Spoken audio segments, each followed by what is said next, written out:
bismillahirrahmanirrahim. fësal cant war na jaam ci bur yàlla mi nu moom ci goog làmmiñ ak goog xol sama cant moo ko moom. fësal cant war na jaam ci bur yàlla mi nu moom ci goog làmmiñ ak goog xol sama cant moo ko moom. ginnaaw sant day warteef ci jullit bu nekk muy jullil Mustafa salla alal muntaqal karim. ma wàññee ko def saak jublu mooy tàgg nit ku jar di bàkk ak di kañ ngir mbaaxam ak rafetu jikkoom. turam waa di sëñ Mamor ci jàng ak yareeg defar la def ak dundam sell ak ragal yàlla diw meloom. turam waa di sëñ Mamor ci jàng ak yareeg defar la def ak dundam sell ak ragal yàlla diw meloom. tabuk Seydina Usmaanu ak kersa gam amoon la làmboote alfaaruqu lay saama nday dëggoom. tabuk xam-xam ak am la làmboo lewet na yow wu yiw yaatu man yëm naa ko gis til ku mel ni moom. ku jëflante ak moom gis teraangaam yi ak tabam nga ak yiw ga ak baaxam nga bur yàlla def fa moom.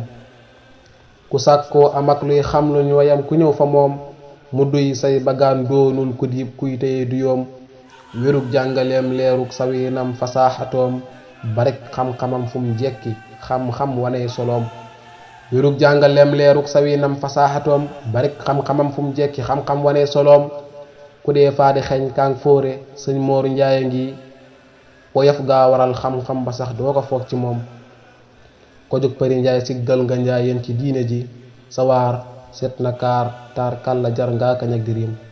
wér ak wérle wërsëg gudd fan ak teraanga jot tey ak jot ëllëg joo xam ne deeful xamub dayoom. wér ak wérle wërsëg gudd fan ak teraanga jot tey ak jot ëllëg joo xam ne deeful xamub dayoom. na buur yàlla sottal say mébét tëbbu lay ngërëm ci barkeb Sëriñ Tuubaa mi nuy wut ngërëm ci moom.